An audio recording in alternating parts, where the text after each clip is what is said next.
Boom! We are back. Hello, how you doing? I'm doing great. How you doing, buddy? I'm amazing, thank you, sir. A little sweaty around the eyelids. Yeah, I feel you. Over here. We're sweaty all over the place because it's like 37 degrees outside. It's a little bit ridiculous, but it's the end of the day, middle of the week. Let's talk some comics. Woo! Everybody that's tuning in on Twitch on live, thank you so much. If you're listening on YouTube, or sorry, watching on YouTube afterwards, listening on the podcast platforms, subscribe and like us. We need to be liked. Yeah. Nobody likes us. We're Please desperate like for us. your affection. Yeah. Of course, it helps get the podcast out there to other people to enjoy. So if you enjoy it and you come back, like many of the folks on Twitch do, spread the word because we're having fun and we want to have more people included on the fun and the shenanigans over at the Omniverse Comics Guide. Mm-hmm. So as well, omniversecomics.guide. Yes, Not that's .com, yeah, dot guide. .guide. And Because we want to be everything- different. That's right. And of course, if you haven't visited there and you're listening to this podcast for the first time, you're gonna have reading lists, reviews. Every comic book universe is featured there, and more is to come. Yeah, So if it's not there yet, ideally it will be. it will be. Come along for the ride. Mm-hmm. So today we are going to be doing our top 10 hidden gems. Mhm. These are always very fun because they can really go anywhere. They could be from the big two, or they could be from publishers that nobody's ever heard of. Yeah. For me, sometimes I confuse my guilty pleasures with hidden gems. So, Dave, would you please distinguish the Rules. distinguished gentleman you are? Please distinguish Where's the my- rules of what a hidden gem is as opposed to a guilty pleasure. I don't have a pipe handy for some reason, so I'm going to put on my flying goggles. The difference between a hidden gem and a guilty pleasure is as follows. So basically, like a hidden gem is something that is undeniably good that's often overlooked. Whereas a guilty pleasure is something that you secretly deep down know is shit, but you love it anyway. Okay, that's gonna change what I pick, because some stuff. Okay, all right, I agree with the hidden gem. Agree with the Yeah? hidden gem.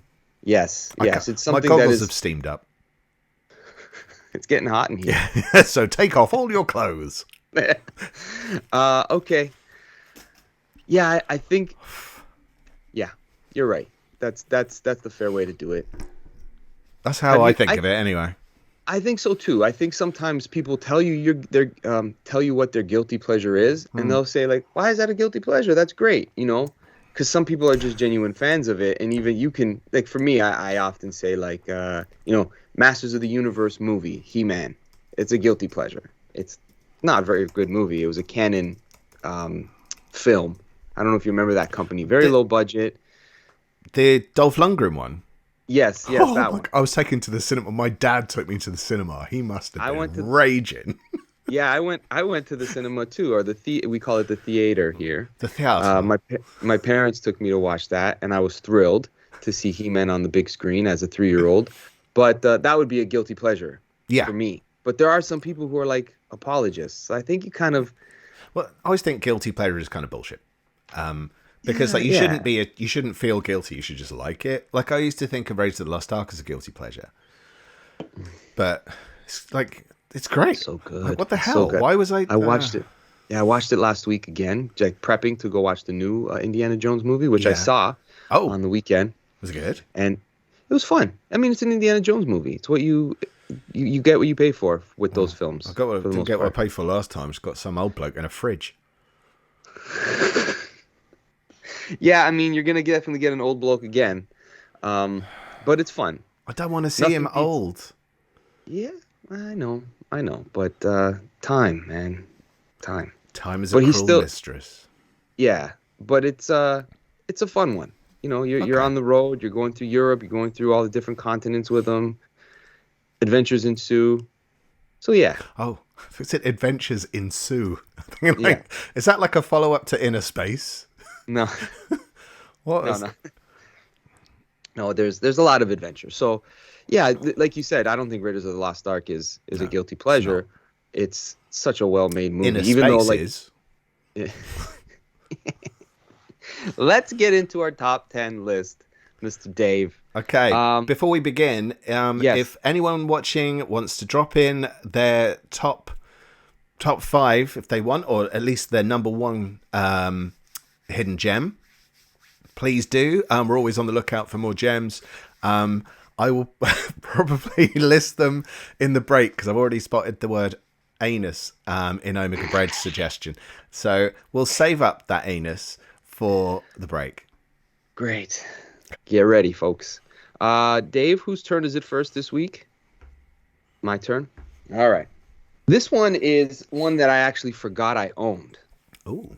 Let's talk So about well hidden you forgot you even had it.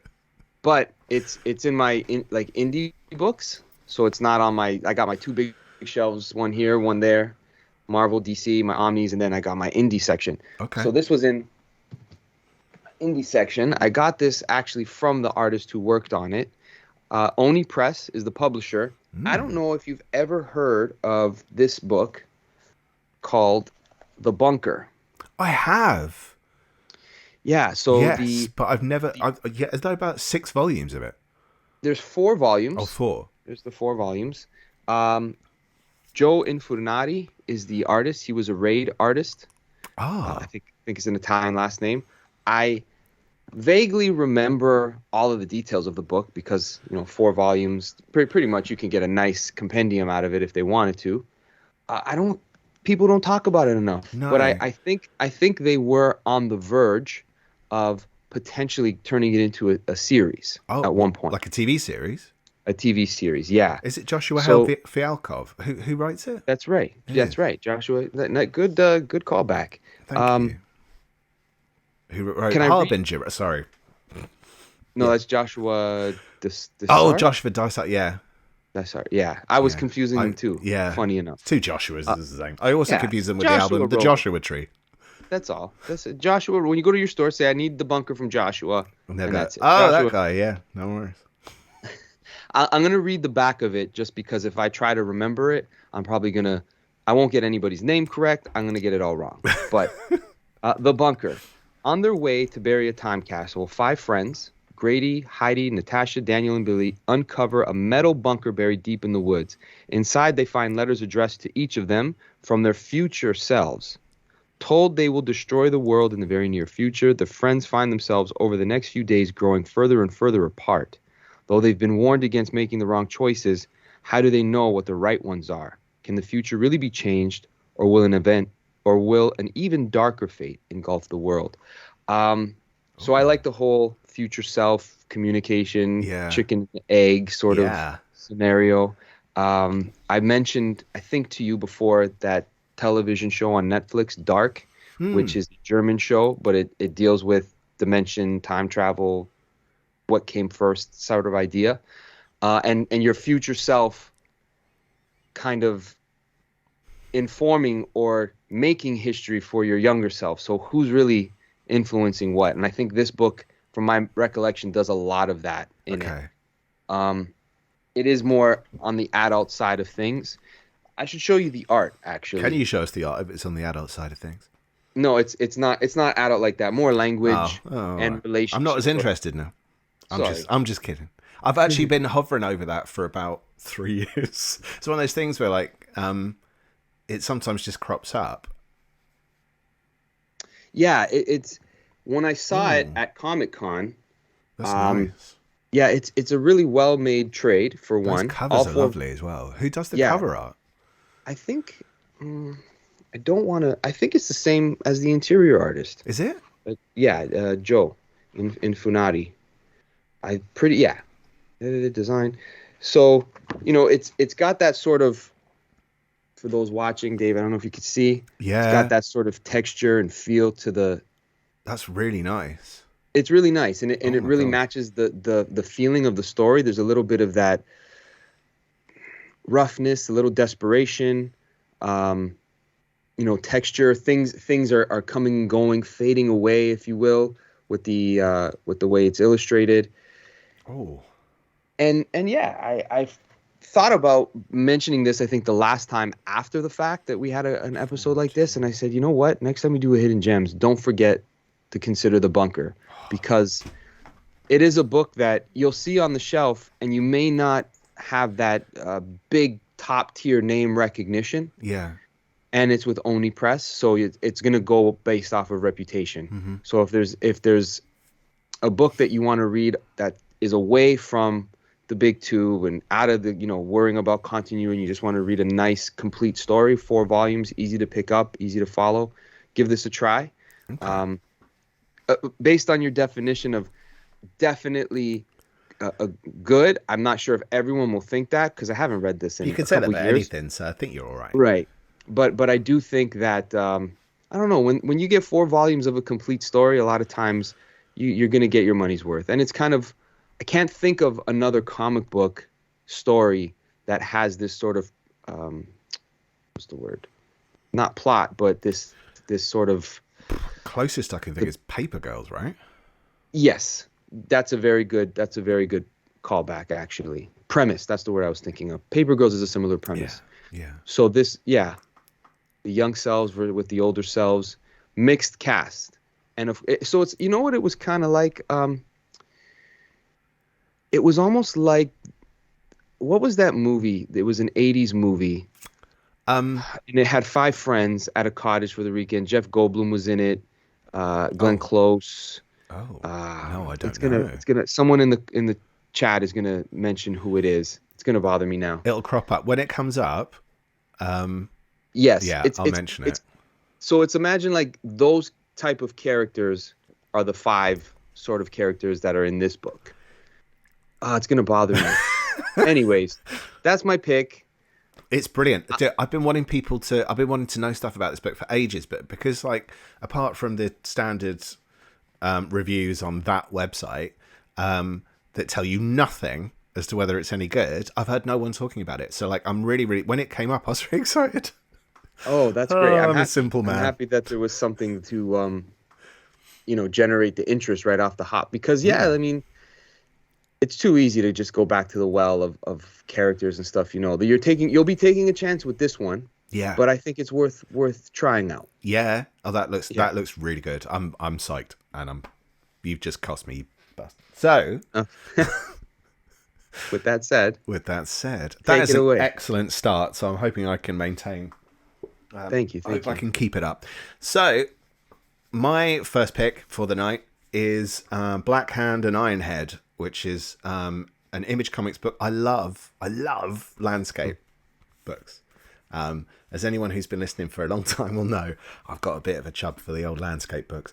So this is by David Lopez. It's written and drawn by David Lopez, who I think has kind of made a name for him. Is it on X-Men books? I can't remember. More recently, I don't read the modern X-Men books, so I don't know. But this is for Panel Syndicate, which is Brian K. Vaughan's website, where you can jump on and read Ed Brubaker's Friday. You can read Bad Karma by Alex DeCampi. You can read Private Eye by Brian K. Vaughan. There's all sorts of stuff on there, including this, and you can pay as little or as much as you want. That's the feel. And for the most part, people appreciate the work that's going in. They're pretty consistent, the books on there. So there's stuff on there that I wouldn't normally have thought of trying, and you go because of the quality is so good, I'll give things a shot. This was one of them, and because it's landscape as well, and hello, I'll have one of those. But it doesn't look like it's going to be a superhero book, and it basically caught me off guard that it is a superhero book, but it doesn't feel like one. So it's just literally, even just that in itself is enough of a surprise. But it's 2 rival kids, essentially in rival gangs, but they're the offspring of costumed people, and it's all about the legacy that they're living up to. I actually gave this 5 stars. When I read it, I read it in one sitting. I was just sold straight off. And who are the creators again? It's just David Lopez. Artist and writer. Artist and writer. I don't know if he does the colours as well. But yeah, it's beautiful. It looks great. I'm going to try and find a nice page of art. But I mean, even the opening page, I love the way they incorporate the title into the background and stuff. Yes, I like that a lot. That's very cool. It's very, very nice looking art. There's a tiny bit maybe of Wes Craig about it, somewhere between I don't like comparing artists with other artists, but like somewhere between like Wes Craig and oh damn it, the guy that does Friday, but I can't remember his name. Not Sean Phillips. No, he did Spider-Man for a bit, and I can't remember his name. Ryan Otley. No, I think he's Spanish. Or Okay. Yeah. I'll look that up. He did what? Friday? Friday, yes. Yeah, he did Friday. I can see Friday. It's over there. But I'd have to stand up and you'd see my round the house trousers. So, yeah, I forgot to change. Oh, my round the house trousers. Ooh, don't you just love the widescreen stuff, man? It's just... I do. There's something really pleasing about it. Very. Yeah, like I have one landscape so far with the Echo Lands, and it was such a treat to look at and to show people, like, take a look at this book. Marcos Martin. Thank you, Omega Bread. Marcos. Does anybody know the movie I was talking about yet? No. The Big Chill. The Big Chill. Well done. Did you just look that up? I looked it up before. You cheating the bastard. Big Chill. I'm cheated. Yeah, that was the movie. I've never seen it. I mean, you don't have to. Okay, thanks. But I mean, if you do like those '80s ensemble casts, that's it's considered a classic. But admittedly, total side swipe, whatever. After our conversations the other week, I started watching Predator recently. Oh, really? It's hilarious. I gotta watch it. It's I so think I've funny. seen it once or twice. Oh, I gotta watch it again. I think I like it more now than I did trying to watch it unironically as a kid. Right? Like, it's just so funny. And like, it's just fun because it's so utterly stupid. I don't care. And you're sort of looking at it going, this is what happens when you got no budget. You know? So it's like how you work around not having real decent special effects and stuff. And like, the characters, it's just so cliche. It's brilliant. Right? Sometimes you need that. You need to go back to basics of the cliche blockbuster. Yeah. It's just funny. No, it's a good time. You just watch it for fun. Yeah. I miss those days of just putting something in. And is that the one where he says, "Get to the chopper"? Is that the one? Or is that Commando? Or is that Commando? I don't know. I can't remember. It's all of them. It pretty much is. Well, he's got all the one-liners in it as well. Always stick around, like when he throws the knife through someone. Like, come on, you're in a war zone and you're stopping to do a one-liner. he's the one-liner master. He is, and I think wasn't it's that by him accident. that did it? It wasn't in the script, or when he first started doing it, it wasn't in the script.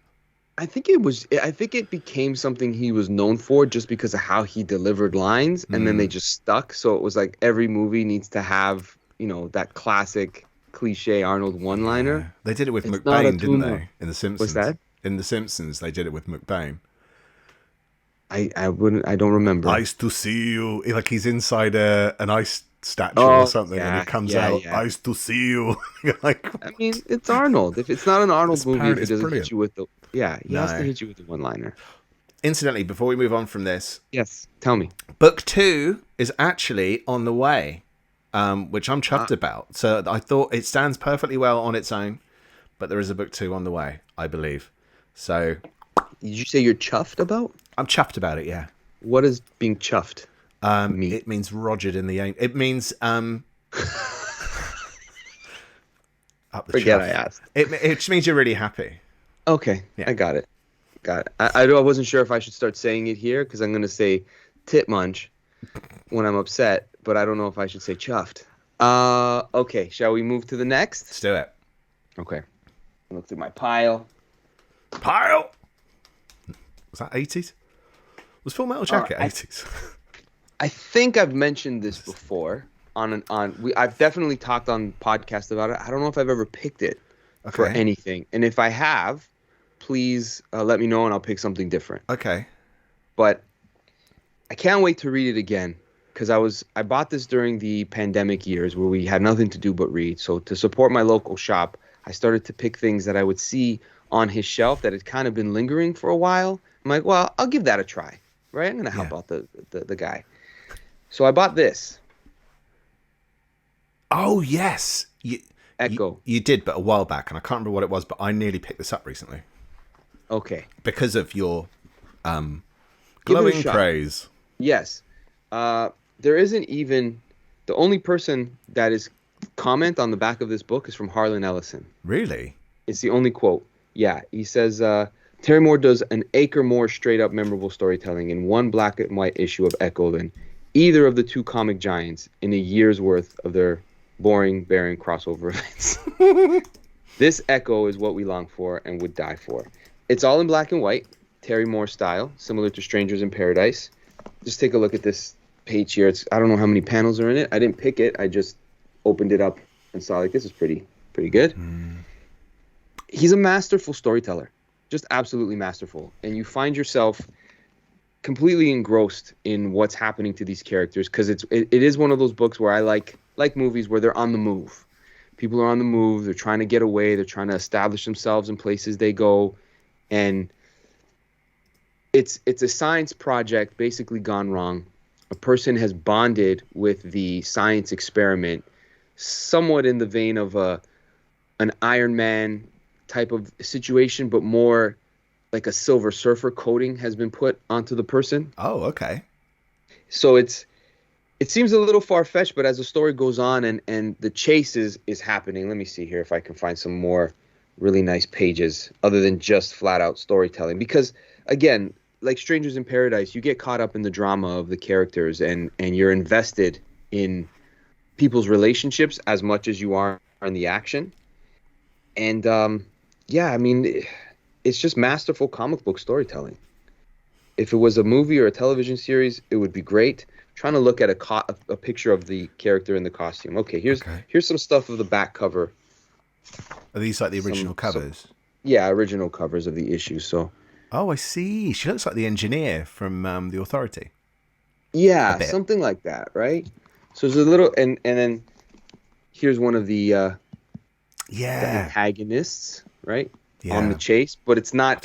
Cover.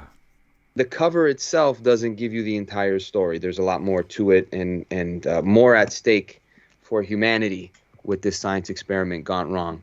I haven't read it in a while, but I'm itching to do it again, just because it was such a fun read that before you know it, you're like, man, I'm almost done this book. This was great.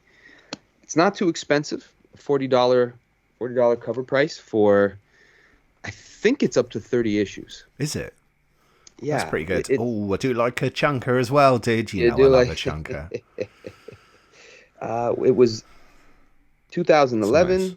The book came out. I don't see the number of issues that are collected in this, but I think it is 30, or in and around there. Okay. Complete story again. You won't be bogged down by having to. You got to read this first and make sure you get that thing there. You just pick up Echo, and you're, on your way. I'm trying to find it right now. Oh man, I'm really costing you money. Yeah, you bastard. Hello, Mum. Terry Moore. My biggest regret at a Comic-Con is not buying his Stranger in Paradise box set. Well, yes, because again, you're at Comic-Con. You got Terry Moore sitting here, and you've got a bunch of. Oh, yeah. I see you got it. Yeah. I will have that set one day, but you will. Until then, I'm happy with this series. Terry Moore is he's a hidden gem, I think, in the comic book world. Yeah, it sounds like pretty much everything he does is gold, but often overlooked, which is hidden gems. Your perfect choice. Definitively Dave's thing of a hidden gem, right? It's the definition. Yeah. It's all right.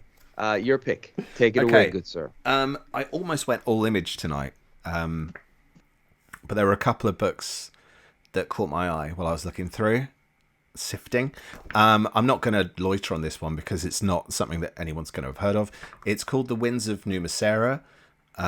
It's essentially, and they'll probably half like, half dislike it being referred to as a Game of Thrones type book. It was a Kickstarter, and then it was picked up by Dark Horse, and they ran it as like this quite nice, almost old school kind of graphic novel dimensions, like Marvel graphic novel dimensions. So it's a little squarer, but yeah, it's actually, I didn't notice at first, but it's handled by a number of different artists, but it just feels like it's got such a good flow. It's all about like the politics and creatures and disputes and family issues in this fictional fantasy world. It is essentially probably massively inspired by Game of Thrones. You can't really get away from that. There are two writers, Morgan Rosenblum and Johnny Handler, and then a whole host of artists, some of whom I'd heard of before, some not, but Eduard Petrovich, Eduardo Mello, Alessio Moroni, and Felipe Andrade. Sorry if I murdered everyone's names, but that's what I do. No one gets mine right. So fuck you all. There's Dave Molyneux. Got it. Oh, yeah. Actually, properly too. But there's some really nice looking art in here. But like it's the thing with this one is it's building up really nicely. So I think it's only like 4 volumes of one book, but it's quite thick. I can't remember how many pages it is. But it's building up. One more time. What's the title? The Winds of Numasera. I love that you give so many different things. I mean, both of us obviously with our first picks do, but that's I never heard of either creator or the book, so that's really cool. Well, I was caught by the cover. Immediately caught by the cover, which is by Philip Cruz. I don't know. Sorry again. But it's building up something, and basically I did chat to the guy when I reviewed it, and he went like, "Thank you so much for reviewing it," and because I gave it pretty high marks, I think. But it's clearly building to something. So like they're looking for the support on this to keep this going. I don't know if there's another Kickstarter for Volume 2, but if there is, like I'll back it. As I want to see where this goes. So yeah, if you like that whole kind of Game of Thrones vibe, you're looking for a comic in that vein, or kind of the Dungeons and Dragons feel, this is a good one to go for. Nice. Fantastic. Good pick. Thank you. One more and then commercial break? Yeah. All right. I might need your help on this one. Oh, okay. But you got your house trousers on. You've read it. Okay. I'm pretty sure you like it too. Okay. I don't know if it's within reach or we're going to see Dave in his fancy pants. I'd rather take my trousers off than have anyone see my around the house trousers. Okay. So I've often talked about this publisher. It's hard to get their books, but this one's available. This one is available on different sites if you want to, go Amazon route or wherever you might be in the world. I checked and it is available. So I have these issues collected in hardcovers. Okay. But you have the compendium, which is available, and it is the Harbinger Wars. Oh God. This is my hardcover. Yes. I don't have the dust jacket. It's in my night table. I don't read it with the dust jacket. I always take it off. Me too. Valiant Comics, Joshua Dessart, Kari Evans on the artwork, Trevor Hairsine, Miko Saoyan. Yeah. It's kind of like the X-Men teaming up with the Punisher / Deadpool. And / Wolverine. So the compendium collects the first 13 of Bloodshot, the first 12 or 14 Shall I grab it? Yeah, go for it. So I'm not crazy. I'll hide my trousers. So what are the Harbingers? The character in the Valiant world is the Professor Xavier, if you will, is Toyo Harada. Sorry, I fell over. No, that's everything good. I was stumbling over my words without you, so I'm happy you're back. We're all doing our own stumblings. There we go. There's the There you go. The Harbinger Very Wars nice. compendium. I feel worth every penny. Yeah. You're going to get a really nice, complete, hefty story. For a lot of people during the 2010s who were hungry for a return or an X-Men sort of feel, and you could never get it right because you didn't like what Matt Fraction did, or you didn't like Brian Michael Bendis, or Jonathan Hickman didn't stick the landing for it, whatever it is. You didn't need to read that, because to get that old feeling back, Harbinger they're basically the Valiant Universe version of mutants. They're called psiots. Their powers are latent. They need to be awoken, but it's a risk to do that. There's been only a 25% success rate whenever someone volunteers to have their powers be brought to life, if you will. High chance that you're not going to get through that procedure, unless, of course, you have one of the psiots who is one of the most powerful by the name of Peter Stanchek. Yes. So this is a book where people are on the run. You've got a corporatized version of Professor Xavier, who is basically one of the most influential people in the world. Xavier. We're not getting back on that again. That was an old episode. We're not doing that. Professor Charles. Chucky. Yeah. For yeah. So anyways, the premise is these guys are on the run because this corporatized version of the X-Men are trying to bring them in and make superhero teams essentially and super soldiers to work for them. I don't want to give up any more than that because I probably can't remember it well. It is a little bit more edgier. It's the kind of X-Men story that you would hope you'd be able to read in the modern era that I don't know if we ever got to this type of point. No, it's almost like if mutants were in the real world, how would it play out? That's kind of how I feel it is. That's a good description. So it's a lot more, obviously it's ridiculous in that there's superpowers, but it's a lot more realistic in terms of how that plays out. Because obviously money exists and there's a lot more, the people who have it tend to be greedier and more sinister. Let's face it. And and the team is so nuanced and not your typical Jim Lee. Everybody's perfectly built and ready for a bikini or a Speedo shot. No, you're right. Everyone in this their powers are pretty incredible, but they're also kind of awkward teenagers, kids, people trying to figure themselves out, find themselves, and as a team together, they gain that confidence. And it's kind of like that. What I like about the team that they form, which they call themselves the Renegades, is that their powers are best used when they combine each other's strengths. Kind of like the Fantastic Four, where it's like, you set this up, now you do that, I'll do, like, when everyone's working as a unit, then you really get to see how dangerous they could be. Yeah. But it's a roller coaster ride of a story that also has some morality issues with what can you and can't you do, and like even the people you're kind of rooting for, they're not always that great. No, that's one of the nice things about Valiant. It's like the whole kind. I know I've referenced this tons of times, but it's when my brother-in-law came around and he saw my X-Men versus Avengers versus X-Men books. Yeah, Avengers versus X-Men, aren't they both goodies? Like, oh, that's not how it works. But like in this, like you're kind of. I mean, even though they are technically goodies in the Avengers and the X-Men, like their intentions are, for the most part, categorically good, with the odd exception. With this, you're kind of going, these good guys. I mean, really, even is the bad guy that bad, or is his intentions ultimately good? He's just doing it in a bad way. And is the hero the hero of the piece? Is he right to do what he's doing, or is he just endangering everyone and making it worse?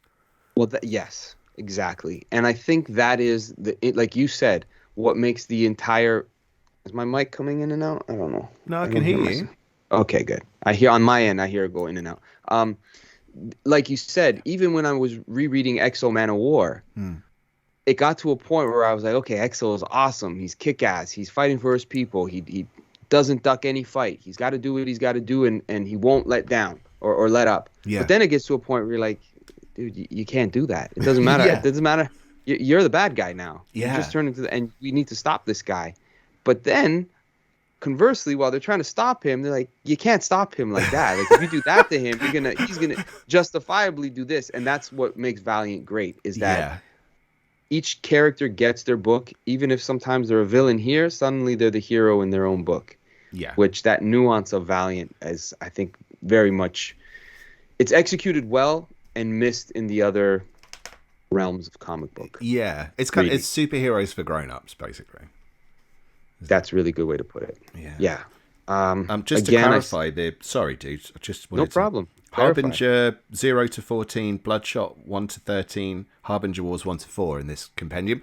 There is no compendium 2, so those titles do carry on their own in other volumes, unless we show these people some love. And where they're tying up now with Alien books, maybe they'll re-release this, and maybe there'll be more of a push for their stuff, and we'll see more compendiums. I'd be quite happy with compendiums.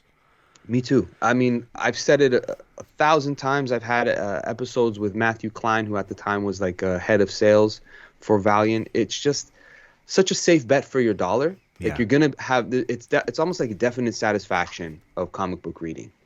So highly recommend Valiant Harbinger Wars. It is available, so I'm not being a jerk by suggesting something that you really can't get. In this case, you can, and I highly recommend it. Cool. Nice choice, man. I love that. I Thank you, love that thank you. stuff. Oh, there's also a Harbinger Wars reading order on omniversecomics.guide. You don't say. Yeah, there is. And also, this week, hopefully, fingers crossed, if things go right, there'll be an Armor Hunters, you dildo, Armor Hunters reading order as well.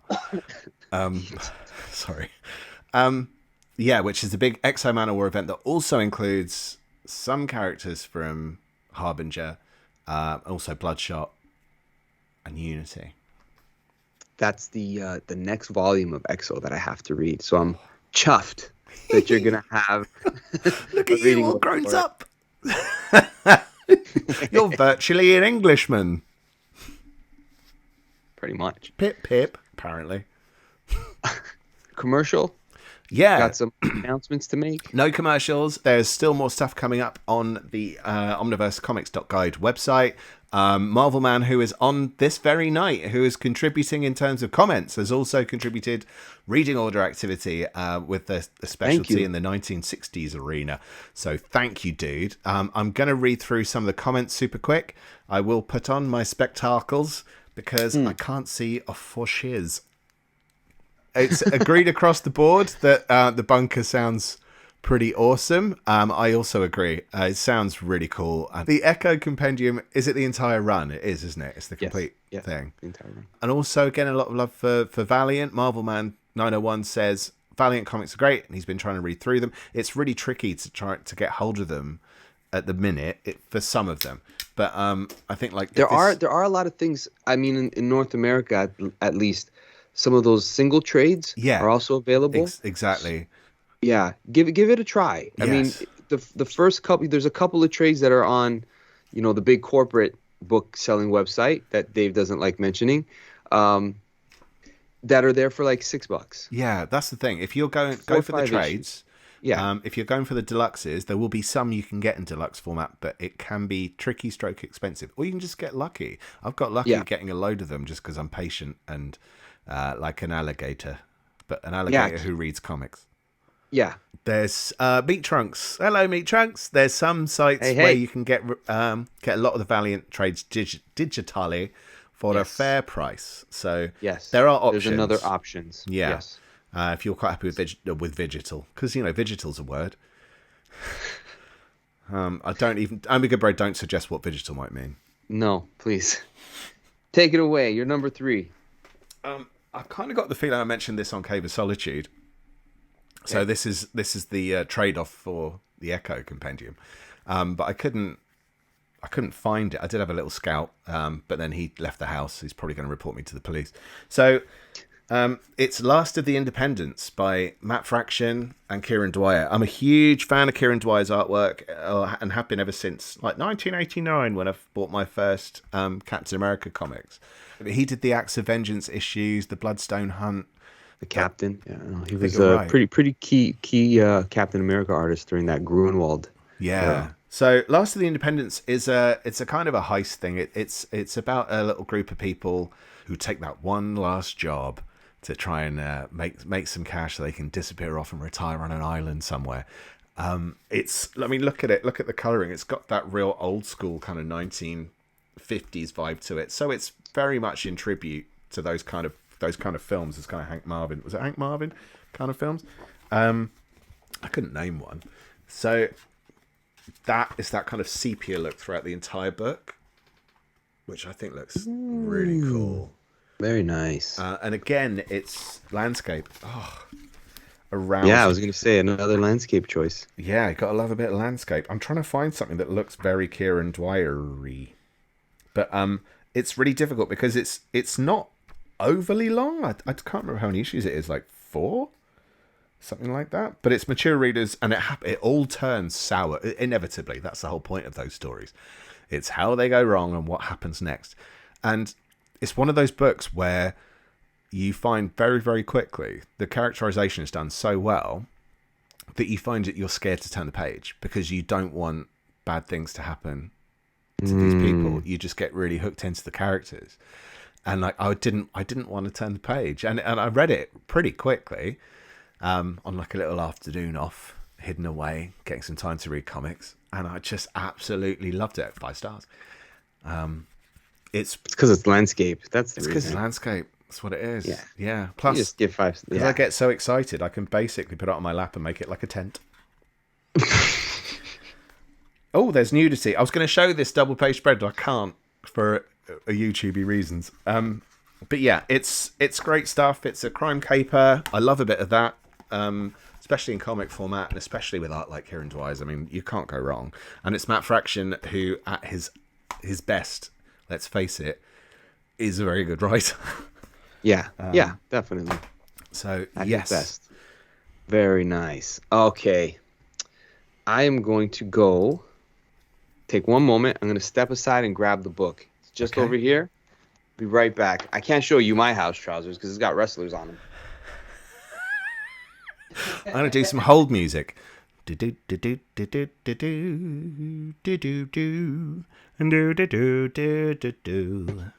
Oh, what you catch? What you catch there? Was it the ball backs? I scraped my foot because I'm a foot. tit munch. I'm gonna. There's gonna be a charge every time now that you. Okay. I did what we always say we shouldn't do and grab the biggest book on my shelf.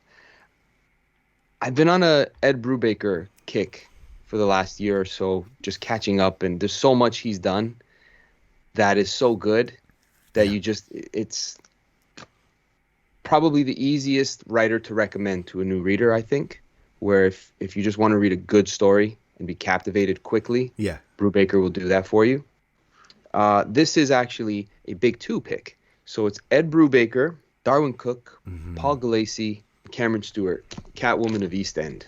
I would see these in the deluxe format trades, but I never cared to give it a try because it's a villain or, a secondary character with their own series. Yeah, it's probably good. I don't know, whatever. But then it came out in omnibus form, and of course, then I'm like, well, I have to try to check it out and see if it's good.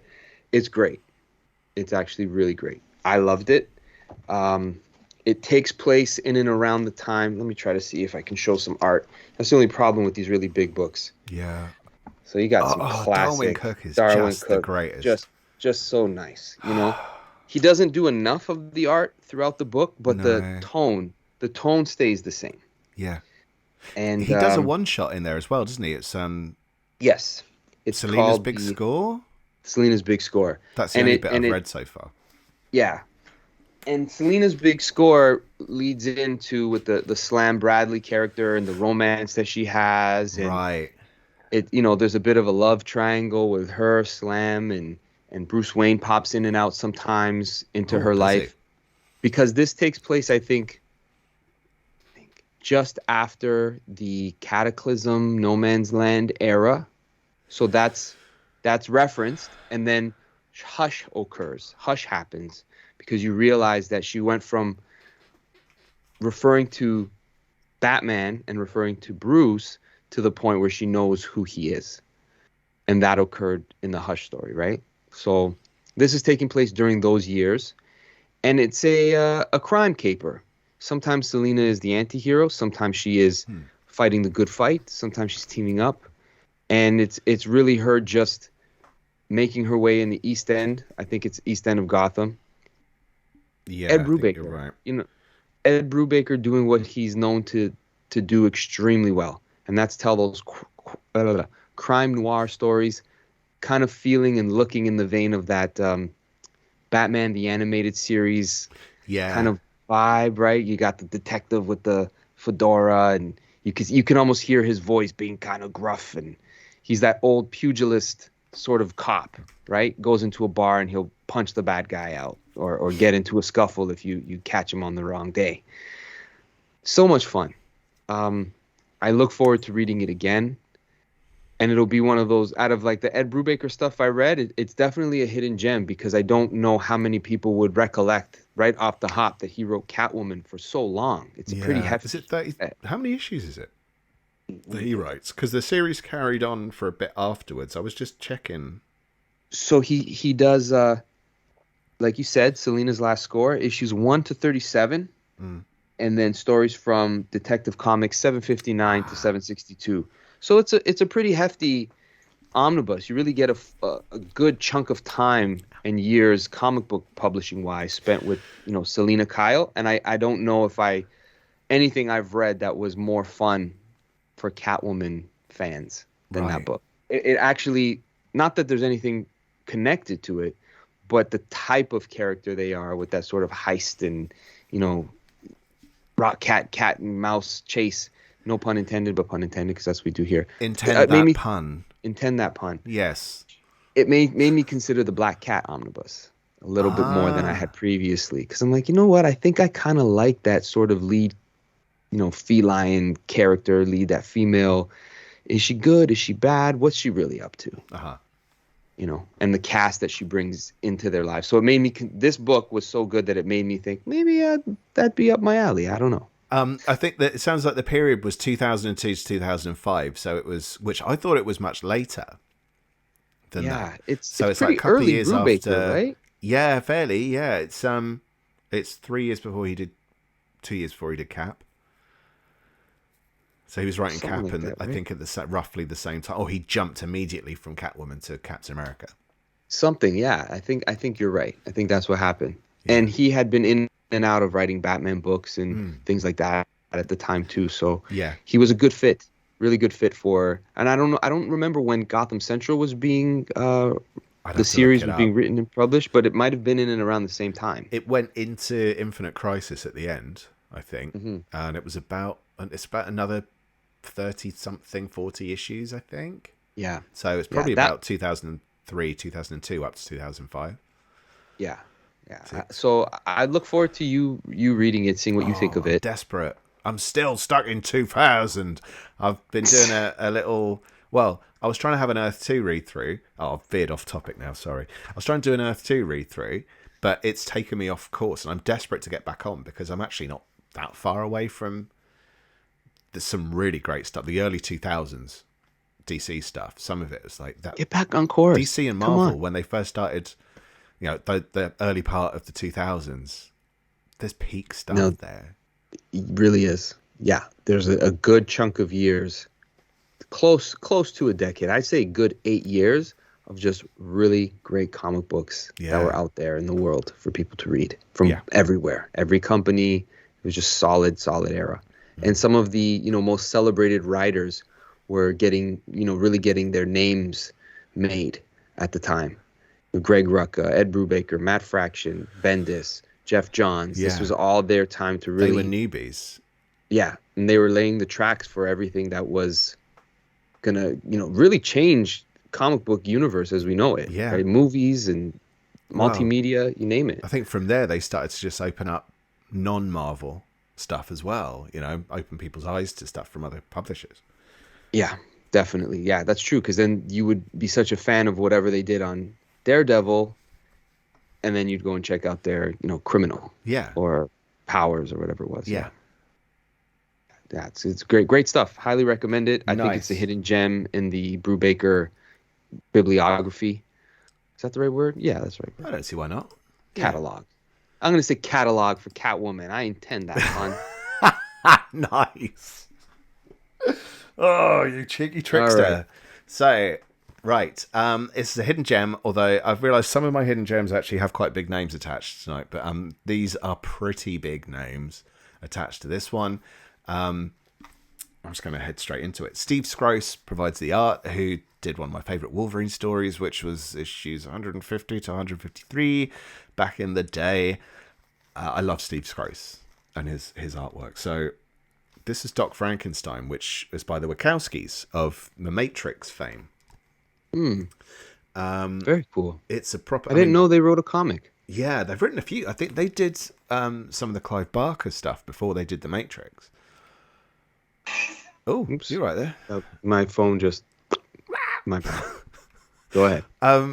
Yeah, they wrote comics before they were writing films, I think, because I think a lot of The Matrix was inspired by The Invisibles as well, which is That's what true. Grant Morrison got a bit pissy about. But anyway, it's essentially an adventure story with a mystery, but it's what you'd expect of a modern Frankenstein. It's called Doc Frankenstein, the postmodern Prometheus. So it's him as like an action hero, a sort of disturbing looking action hero going up against supernatural threats. There's all sorts of blasphemy in here. I've forgotten a lot of this, but yeah, I'm trying to find a bit I can show.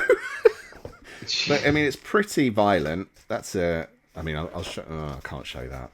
Do it. Can I do that? People show all sorts of shit now on. Yeah, come on. But yeah, there we go. That's him fighting a werewolf warrior thing. Come on. It was the page before. It was the page before. The art's incredible. It really is. Like Steve Scrose he's the man. He's like, if he's doing a book, I'm buying the book. You know. Saying that, there's a couple of his more recent ones I haven't picked up yet, but I will, Steve. I'm sorry. I still love you. So the cover is very different from the interior. So if you don't like the look of that cover, nothing inside looks like it. It's a very odd choice, but I still quite like it. Yeah, it's publisher, all that stuff. It's published by Burly Man, or at least in this country, and I think in America it's published by somebody else. Okay, so it's very strange. Yeah, very cool. Yeah, well, I mean, I've had a look at all these books, like yourself as well. I looked them up and saw if they were available, and I think this one's kind of jumping up a little bit in price, so I'd get it now if you're going to get it at all. But all of these are available tonight, so we're not suggesting anything that's like hard to, well, in theory. You never know. It depends what country you're in, and it's not our responsibility. Well, that's the thing. People are listening to this all over the world, so wherever you are, give it a shot that you might find it where you are, right? It's a hidden gem. It's a hidden gem. You got to find it. That's the point. Exactly. And I mean, as much as I don't like recommending books that are not easy to find or that are out of print, that's kind of the fun of being a comic book collector anyways, it's the thrill right? of the hunt, man. Yeah, that's the part of the whole thing, right? Mm-hmm. So, yeah, good pick. I like it. Thank you. Definitely a hidden gem. I don't know if my number 5, it would have been like, if this was a countdown to number 1, this would be my number 1. I don't know if you're going to say this is a hidden gem. It's an Image comic. It's a one and done story. Yeah, well, I'll let you decide. But I finished it this weekend. Okay. I loved it. On a personal level, like subjectively, I give it the 5 stars. Wow. Okay. Objectively, I maybe give it a 4, just to be fair to people that are going to jump in and be like, okay, you gave it such high praise. But I loved it, and you'll know why once I show you. Oh. Daniel Warren Johnson, do a power bomb. I mean, I think it's pretty popular. I don't know if it qualifies as a hidden gem. No, it doesn't. I don't care. I don't care. I'm picking it. I think it might be the book of the year in a lot of people's lists this year. Is it? Yeah, it was the book of the year in a lot of people's lists last year, but that was for single issues. This collection came out this year, didn't it? Yeah. I mean, people who know Daniel Warren Johnson are already fans of him, but he is, for the most part, an indie creator working on his, 6 issues, 8 issues here or there. And if you read it, you know. It's one of those, if you know, you know. But I don't know if everybody is reading his stuff because he's got a niche sort of approach. It's very monster heavy, a lot of big, huge fight scenes. I picked it because I love the love letter to wrestling. It's and I think that's what I wanted to talk about more. Is just the love letter to. I'll probably have comment on this again later. We'll put it in another list as well. But yeah, I think it's done pretty well. But saying that, I mean, I don't know what does really well. It's had a certain amount of critical acclaim, and maybe it'll bump up again because Daniel Warren Johnson's involved in Transformers. So a lot of the time when someone's on a big book, people want to know who they are. But you essentially can't. I'm going to read Extremity again. That was the one I wasn't sold on. But his Wonder Woman, Dead Earth, Murder Falcon. What have I missed? So good. What have I forgot? Oh, I haven't read his Beta Ray Bill. I still haven't read that. Another one that's so good. This book is ridiculous for the fun of it, right? Take a look at some of the action scenes. So Daniel Warren Johnson during the pandemic, he said that he got into wrestling. He wasn't allowed to Oh, watch it as a kid growing up. He wasn't like a lifelong wrestling fan. oh, I thought he was. And I thought so too. It would seem like it because he really gets it. He understands it. And I was thinking about it the other day. So the book is about a wrestling tournament, high stakes wrestling tournament. He was watching New Japan Pro Wrestling, which is a very high standard of professional wrestling. I Ah, know. yes, I saw that in an interview.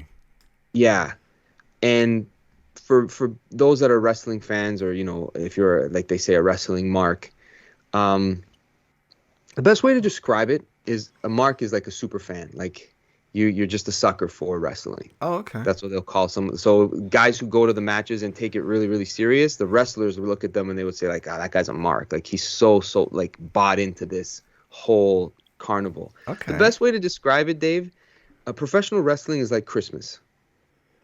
Shit. Well, It's miserable. You've got to do it with your family? I knew you would feel that way. They make you eat turkey. What? How? It's you. Does it matter if it's real or fake? People love it. Whether you believe in Santa Claus or not, you enjoy the festivity of it, different aspects of it. I know you don't.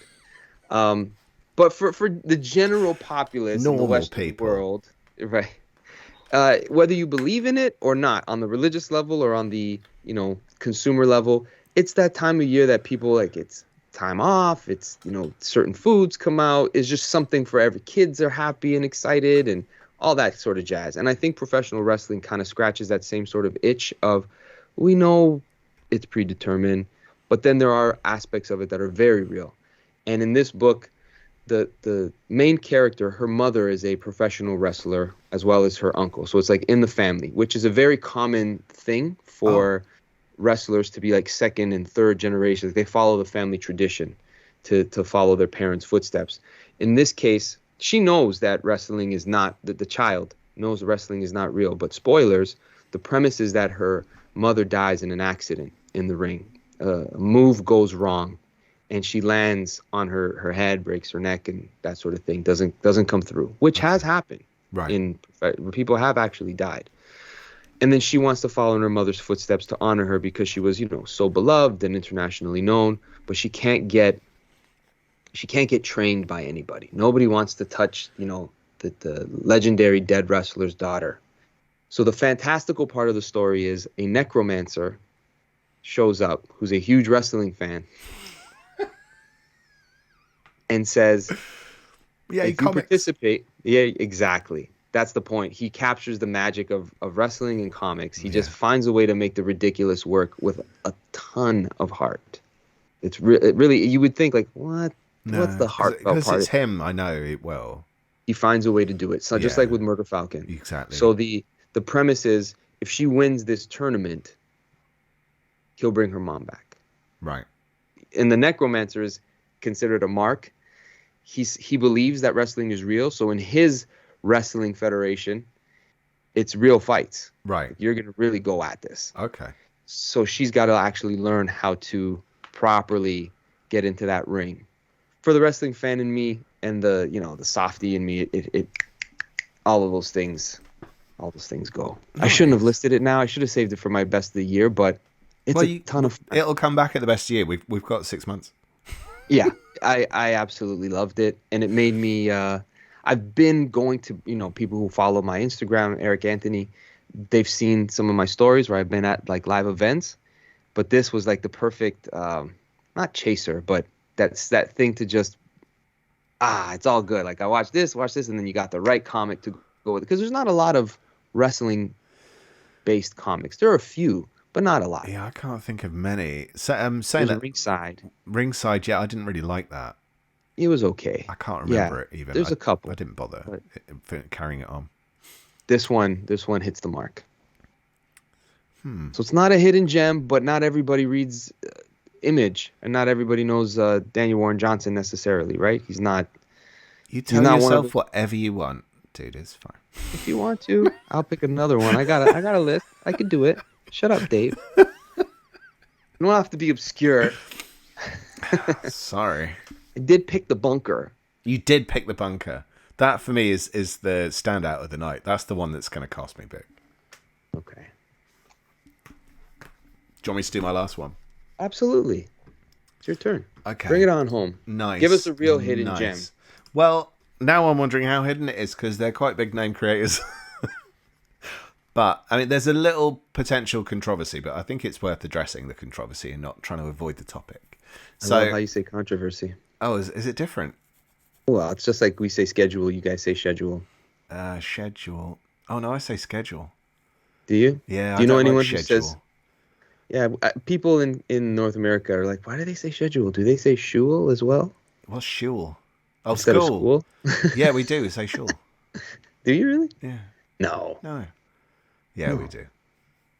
No. Okay. Yeah, no, What's your pick? Let's get into the... How do you say it? Controversy. Controversy. Yeah. So, my choice is The Other Side, which is a Vietnam story. It's from Image.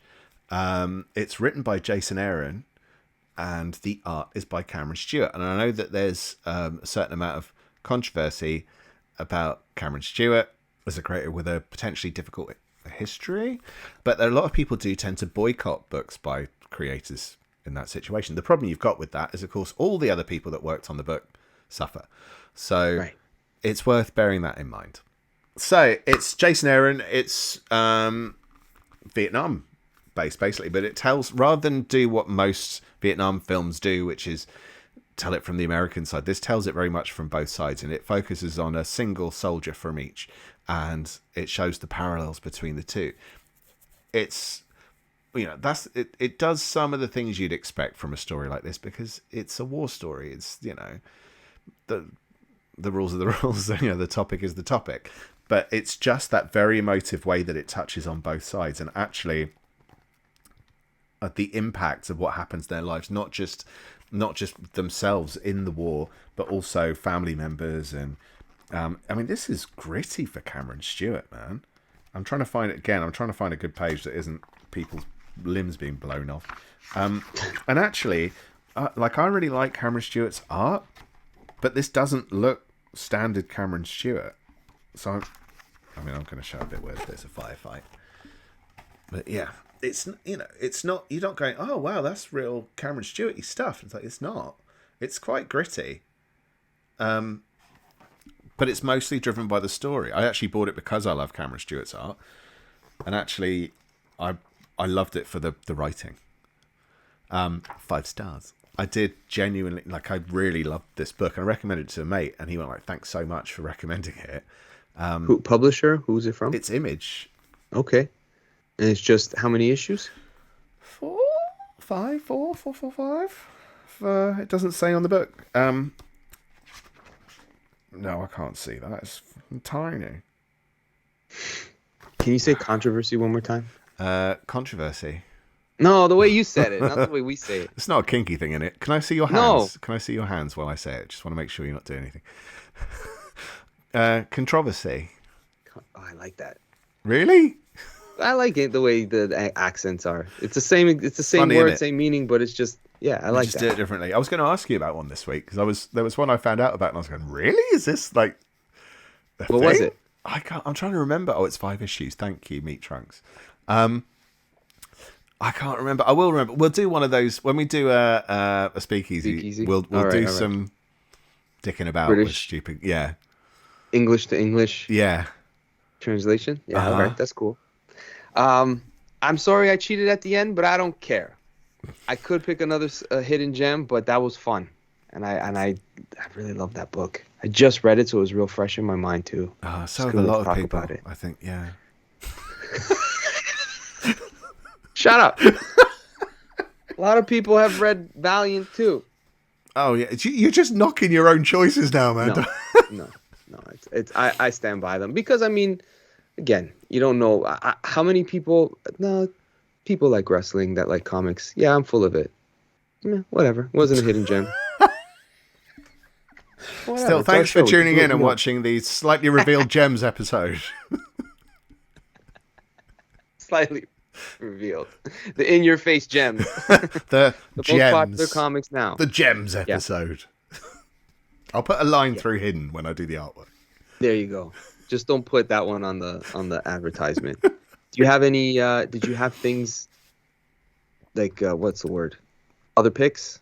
No, they were Alternates? there were a couple, but I figure we'll do another of these in the future. So then you can put some actual hidden gems in. So what I was gonna suggest.